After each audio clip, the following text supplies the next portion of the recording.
ஓம் சாந்தி, ஓம் சாந்தி, ஓம் சாந்தி. நாம் தொடர்ச்சியாக பாக்கிய விதாத்தாவிலிருந்து ஒவ்வொரு நாளும் சரி, ஆதிரத்தினங்கள் சொன்ன தான் பெற்ற அனுபவத்தினை, அதாவது பிரம்மா பாபா, சிவபாபா, மம்மாவுடன் ஏற்பட்ட அனுபவத்தினை நாம் பார்த்து கொண்டு வருகிறோம். இந்த பாக்கிய விதாத்தா மூலமாக. அந்த வகையில இன்றைக்கு நாம் பார்க்கக்கூடியவர் வாரணாசி. அதாவது காசியிலிருந்து பிரம்மா குமாரி மூத்த ராஜயோகினி சுரேந்திரா சகோதரிஜி அவர்கள் இன்றைக்கு நம்முடைய பாக்கிய வித்தாத்தம் மூலமாக அம்மாவுடன் ஏற்பட்ட அனுபவத்தினை இன்றைக்கு நம்மிடம் பகிர்ந்து கொள்ளப் போகின்றார். கேட்கலாமா? பிரம்மகுமாரி சுரேந்திரா சகோதரி சொல்கின்றார், அதாவது அந்த நொடி எவ்வளவு அற்புதமானதாக இருக்கின்றது. எந்த நொடி? அலௌகீகம் மற்றும் திவ்ய அனுபவத்தால் நிறைந்திருக்கும். அப்பொழுது என்னால், அதாவது சாஸ்திரத்தில் வர்ணிக்கப்பட்டிருக்கக்கூடிய கல்வியினுடைய அந்த தேவி, அதாவது வீணை மீட்டக்கூடிய ஜெகதம்பா சரஸ்வதியினுடைய சாட்சாத் சந்திப்பு செய்யக்கூடிய பரம சௌபாக்கியம் இந்த சங்கமுகத்தில் எனக்கு கிடைத்தது அப்படின்னு சுரேந்திர தீதிஜி அவர்கள் நம்மிடம் பகிர்ந்து கொள்கின்றார். இந்த சந்திப்பு, இந்த அற்புதமான விலை மதிக்க முடியாத மகா சந்திப்பு, அதாவது வார்த்தைகளால் விவரிக்க முடியாது. நான் பக்தியில தேவிகளுடைய புகழை கேட்டிருக்கின்றேன். அவர்கள் மட்டுமா? எல்லோரும் கேட்டிருக்கின்றோம். ஆனால் மம்மாவுடைய அந்த சந்திப்பினால் நான் சுயம் தேவியாகிவிட்டேன் அப்படின்னு சொல்கின்றார். அது மட்டுமா? இவை அனைத்தும் ஒரு நொடி பொழுதில் நடந்தே ஏறிவிட்டது. எப்படி? அதாவது யோசிப்பதற்கோ, புரிந்து கொள்வதற்கோ, வாதம் செய்வதற்கோ, விவாதம் செய்வதற்கோ, அதாவது எதிர்காலத்தை பற்றி சந்தேகம் எழுப்புவதற்கான நேரம் இருக்கவில்லை அப்படின்று நம்மிடம் சொல்லிக் கொண்டிருக்கின்றார். அதாவது பேச்சு நின்று போய்விட்டது. எப்படி? நான் அந்த தெய்வீக சந்திப்பில் இந்த அழியக்கூடிய சரீரம், சாரமற்ற உலகம், நேரத்தை பற்றியும் பிற அனைத்தையும் நான் மறந்து போய்விட்டேன். காரணம் மம்மாவுடைய சந்திப்பு, பாபாவுடைய சந்திப்பு, பிரம்மா பாபாவுடைய பாலனை. இன்று கூட சரி, மம்மாவிடம் ஏற்பட்ட அந்த முதல் சந்திப்பினுடைய அந்த கணங்கள், அந்த நேரங்கள், அந்த கண்களுடைய முத்துக்களுடைய ரூபத்தில் எனக்கு இன்று ஜொலித்துக் கொண்டிருக்கிறது அப்படின்று பிரம்மகுமாரி காசிலிருந்து சுரேந்திரா தீதிஜி நம்மிடம் அந்த அலௌகிக அனுபவத்தினை அழகாக நம்மிடம் பகிர்ந்து கொண்டு வருகின்றார். அது மட்டுமா? பக்தியினுடைய சம்ஸ்காரம் எப்படி தெரியுமா இருக்கிறது? ஜென்ம ஜென்மமாக இருக்கும் காரணத்தினால் நான் தினமும் கோயிலுக்கு சென்று பூஜைகள் இருந்தாலும் சரி, வந்தனம் செய்து கொண்டு வந்தேன். அது மட்டுமா? சிவன் மற்றும் சக்தி சொரூபமான அந்த தேவி, அந்த துர்கனுடைய பக்தியாக இருந்தேன். மனதில் தேவியாக வேண்டும் அப்படின்ற ஆசை எனக்கு இருந்தது. இந்த விஷயத்தை நான் பகவானிடம், அதாவது பிரார்த்தனை செய்யும் பொழுது கூறிக்கொள்வது உண்டு. அப்போ ஒரு நாள் சிவனுடைய கோவிலில் அமர்ந்து நான் தியானம் செய்து கொண்டிருந்தேன். அப்போ திடீரென எதிரில் அந்த சிவலிங்கத்தினுடைய காட்சி எனக்கு தென்பட்டது. அப்போ அந்த இடத்தில் எனக்கு பிரகாச வெளிப்பட ஆரம்பித்தது. அது மட்டுமா? அப்பொழுது அங்க இருக்கக்கூடிய அந்த கோயிலுடைய வாசலில வெண்ணிற ஆடை அணிந்தவருடைய சாட்சாத்காரம் எனக்கு ஏற்பட்டது. யார் சொல்கின்றார்? சுரேந்திர தீதிஜி அவர்கள். அது மட்டுமா? அப்போ நான் அந்த மூழ்கி சென்று விட்டேன் அதில். அதாவது ஆகாசவாணி ஒரு குரல் ஒலித்தது. "குழந்தாய், என்ன ஆக விரும்புகின்றாயோ அவ்வாறே ஆகிவிடுவாய்" அப்படின்று. அந்த ஆகாசவாணி ஒலி என் காதில் கேட்டது. அப்பொழுது கண்களை திறந்தவனோ, அப்பொழுது நான் பார்த்தேன். என்ன பார்த்தேன்? எதிரில் சிவலிங்கம், வெளியிலுடைய நந்தியினுடைய மூர்த்தி மட்டுமே இருந்தது. வேறு ஒன்றுமே இருக்கவில்லை. பிறகுதான் தெரிந்தது, இந்த சாட்சாத்காரம் எனக்கு மம்மாவுடன் சந்திப்பை ஏற்படுத்துவதில் எனக்கு அற்புதமான சாத்தியம் உண்டாயிற்று அப்படின்று சொல்கின்றார். காரணம், இந்த சாட்சாத்காரத்திற்கு பிறகு, அதாவது அந்த தெய்வீக காட்சி பிறகு நான் உண்மையாகவே தேவியாகும் ஆர்வத்தில் ஒன்றி போய்விட்டேன். அந்த காட்சியில. அதாவது எங்கேயாவது இமாலயத்தினுடைய அந்த உயர்ந்த மலைகளுக்கு செல்ல வேண்டும் அப்படின்றும். அது மட்டுமா, தபஸ்யா செய்து தேவியாகி விட வேண்டும் அப்படி என்ற என்னுடைய மனதில தோன்றிக் கொண்டே இருந்தது. ஆனால் நான் ஒரு குமாரியாக இருந்த காரணத்தினால் என்னால் முன்னேறி செல்ல முடியவில்லை அப்படின்று காசிலிருந்து பிரம்மகுமாரி சுரேந்திரா தீதிஜி நம்மிடம் அந்த அனுபவத்தினை சொல்லிக் கொண்டு வருகின்றார். இப்படியாக போய்க் கொண்டிருக்கக்கூடிய வேளையில தைரியத்தினுடைய பரீட்சைக்கு கூட ஒரு எல்லை இருக்கின்றது. என்ன எல்லை? இறுதியாக என்னுடைய வாழ்க்கையில நாடகத்தினுடைய அந்த நேரம் வந்துவிட்டது அப்படின்னு சொல்லலாம். என்ன நேரம்? ஒரு முறை எனக்கு சத்சங்கம் செல்வதற்கான அந்த சுபமான எனக்கு வாய்ப்பு கிடைத்தது. சத்சங்கம் நடந்து கொண்டிருந்த பொழுது, அப்போ சந்திரமணி தாதி யோகா செய்து கொண்டிருந்தார். நான் அங்கு யோகத்தில் அமர்ந்தவுடன், உடனடியாக நான் தியானத்தில் சென்று விட்டேன். அப்போ தியானம் செய்யும் பொழுது, அந்த தியானத்தில் சிவபாபா கேட்டார், "குழந்தாய், ஜெகதம்பா சரஸ்வதி சந்திக்க விரும்புகிறாயா?" அப்படின்று கேள்வி கேட்டார். நான் சொன்னேன் அந்த சமயத்துல, தியானத்துல, "ஆம் பாபா." உடனே பாபா கேட்டார் என்னிடம், "குழந்தாய், நீ இப்பொழுது தேவியாகி விடுவாய்." அப்போ அத கேள்விப்பட்ட உடனே நான் மகிழ்ச்சியில் நடனமாடிக் கொண்டிருந்தேன். நான் தியானத்திலிருந்து சாதாரண நிலைக்கு வந்ததும் பார்த்தேன். அதாவது பிரம்மா பாபாவுடைய படம் அங்கு வைக்கப்பட்டிருந்தது. அவரை நான் 5 வருடங்களுக்கு முன்பே, அதாவது சாட்சாத்காரத்தில், அதாவது தெய்வீக காட்சியாக சிவன் கோயிலில் பார்த்தேன். இங்குதான் எனக்கு மாதேஸ்வரி, ஜெகதம்பா, அமிர்தரஸ் வருவது பற்றி எனக்கு செய்தி கிடைத்தது. அப்போ மாதேஸ்வரி, ஜெகதம்பா, அதாவது சாட்சாத் தேவிதான் என்பதை நான் கேள்விப்பட்டிருந்தேன். இந்த விஷயத்தை பாபா எனக்கு தியானத்தில் கூட சொல்லியிருந்தார் ஏற்கனவே. பிறகு நான் மம்மாவுடன் சந்திப்பதற்கான அந்த நேரத்தை எதிர்பார்த்து காத்துக் கொண்டிருந்தேன். கடைசியாக அந்த நாள் வந்து விட்டது. எந்த நாள்? கேட்கலாம் வாருங்கள். அப்போ நாங்கள் அனைவரும் வகுப்பில் இருந்தோம். அது மட்டுமா, மாதேஸ்வரி ஜெகதம்பா எதிரில் இருந்தார். மம்மாவுடைய முதல் பார்வை மம்மா மீது பட்டதுமே, எனக்கு மம்மாவிற்கு பதிலாக எப்படி தெரியுமா ஆரம்பமானது? எப்படி தெரியுமா அனுபவமானது? அந்த வீணை மீட்டும் சாட்சாத் சரஸ்வதியினுடைய சாட்சாத்காரம் ஏற்பட்டது எனக்கு. அது மட்டுமா, அவருக்கு நாலாபுறமும் சரி, பிரகாசமான அந்த ஒளிவட்டம் சுழன்று கொண்டிருப்பதை நான் பார்த்தேன் அப்படின்று சுரேந்திர தீஜிதி வாரணாசியிலிருந்து, அதாவது காசிலிருந்து சுரேந்திர தீஜி நம்மிடம் பகிர்ந்து கொண்டு வருகிறார் மம்மாவுடைய ஏற்பட்ட அனுபவத்தினை.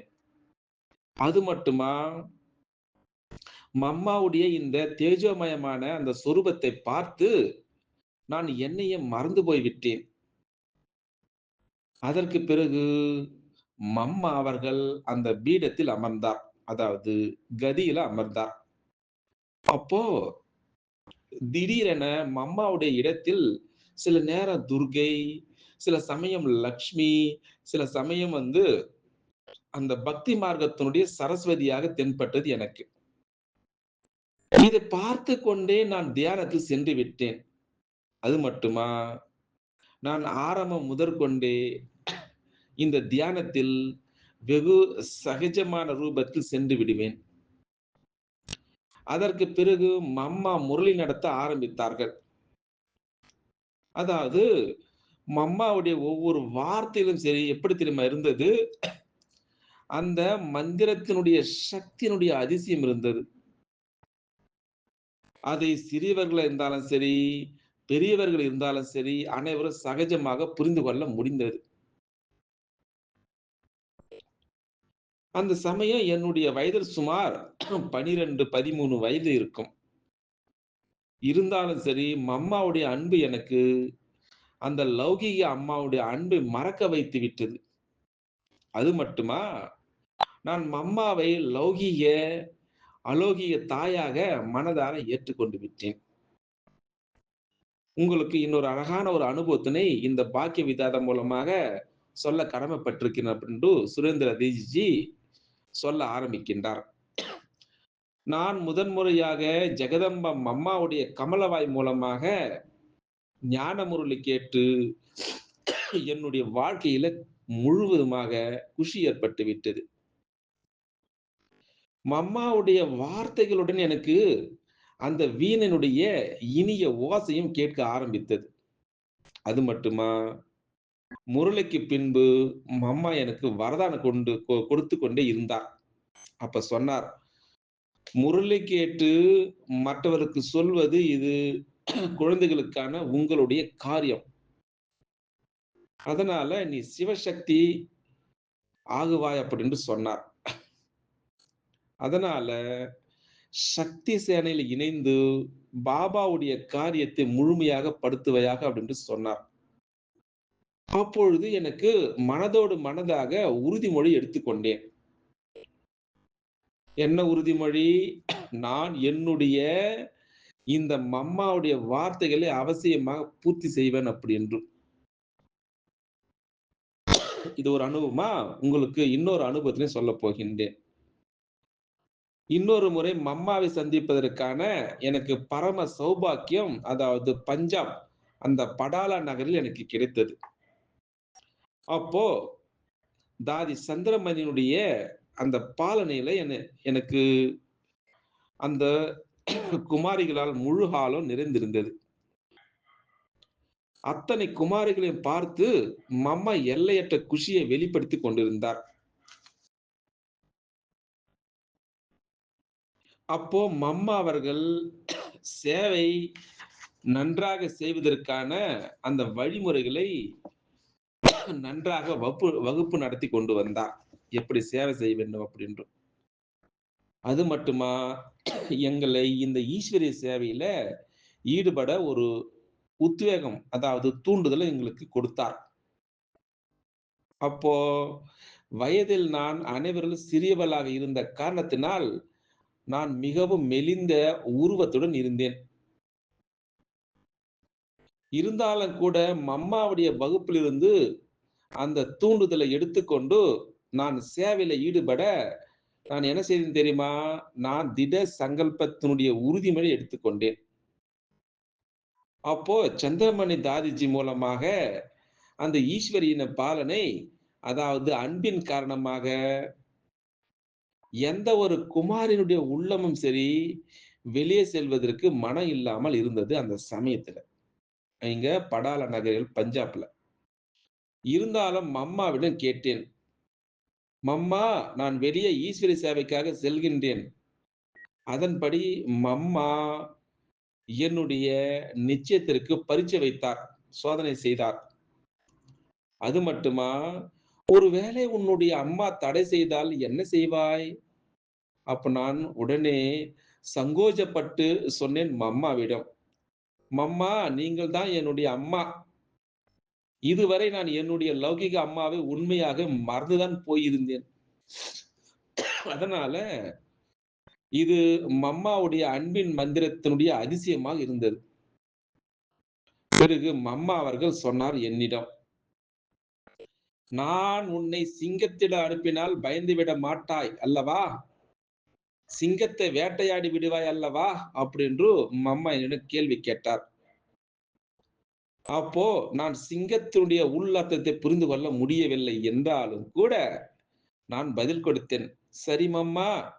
பிறகு மம்மா ஒவ்வொரு பரீட்சையாக வைத்துக்கொண்டே, எனக்கு முழு மதிப்பெண்கள் கொடுத்து, காசியில வித்வான்கள் இருந்தாலும் சரி, பண்டிதர்கள் இருந்தாலும் சரி, மகா மண்டலேஸ்வரர்கள் இருந்தாலும் சரி, சங்கராச்சாரியார் இருந்தாலும் சரி, பண்டித அந்த சபையினருக்கான சேவையில் நிமித்தமாக மம்மா அவர்கள் பாபா அந்த சிக்னலை கொடுத்து எனக்கு சேவைக்காக அனுப்பினார்.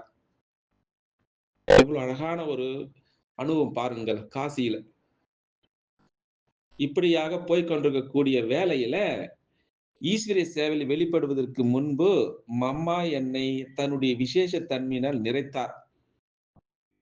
பிறகு நான் என்னுடைய கண்களுக்கு எதிரில் அந்த சமயத்தினுடைய அதாவது கௌரவமுள்ள அந்த வயோதிக மனிதர்களும் கூட மம்மாவுடைய அந்த அலௌகிக சக்திக்கு முன்பு தலை வணங்குவதை பார்த்தேன்.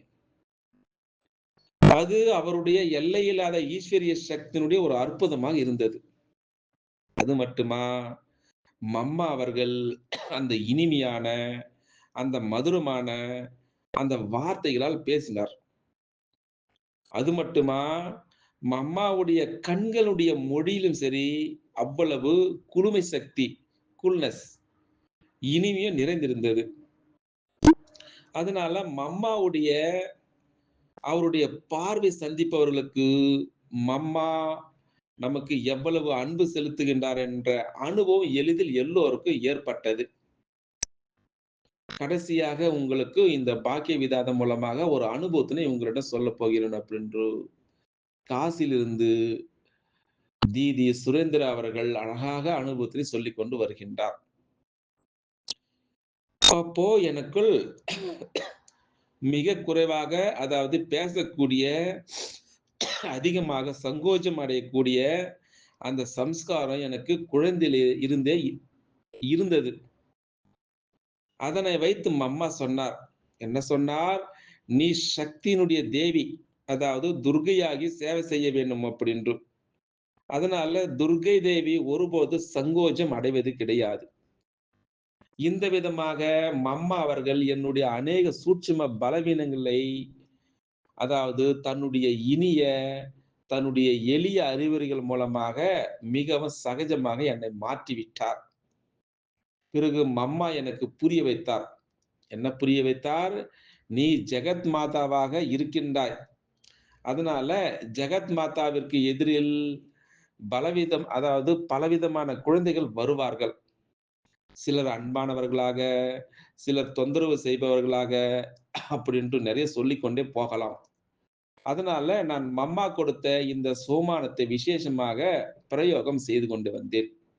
அது மட்டுமா, அந்த சேவா நிலையத்தினுடைய அந்த சேவையில வெற்றி அடைவதில் விசேஷமான அந்த உதவியினுடைய அனுபவத்தை நான் செய்தேன். அது மட்டுமா, இன்று கூட எனக்கு தோன்றுகிறது. அதாவது மம்மா அவர்கள் சூட்சும ரூபத்தில் எனக்கு எதிரில் இருக்கிறார் அப்படி என்று. அது மட்டுமா, மம்மா அவர்களுடைய சரியான நேரத்தில் எனக்கு நல்வழியை காட்டிக் கொண்டிருக்கிறார் அப்படின்று இன்றளவும் எனக்கு அந்த அனுபவம் உருவாகிக் கொண்டே இருக்கிறது அப்படின்று இவ்வளவு நேரமாக காசியிலிருந்து, வாரணாசியிலிருந்து பிரம்மகுமாரி சுரேந்திர சகோதரி அவர்கள் அழகாக மம்மா என்னை ஜெகத் மாதா அப்படின்ட்டு அழைத்தார் அப்படின்று இவ்வளவு நேரமாக இந்த பாக்கிய விதாத்தம் மூலமாக தான் பெற்ற அனுபவத்தினை நம்மிடம் பகிர்ந்து கொண்டார். இவர் வாரணாசியில் இருக்கக்கூடிய எல்லா சென்டருக்கும் நிமித்தமாக டைரக்டராக இருக்கின்றார். நிறைய சேவைகள் அப்படின்று சொல்லிக்கொண்டே போகலாம். பார்க்கலாம் நாளைக்கு இன்னொரு விசேஷமான ஆத்மாவை பற்றி இந்த பாக்கிய விதாத்தம் மூலமாக நாம் பார்க்கலாம். அச்சா, ஓம் சாந்தி, ஓம் சாந்தி, ஓம் சாந்தி.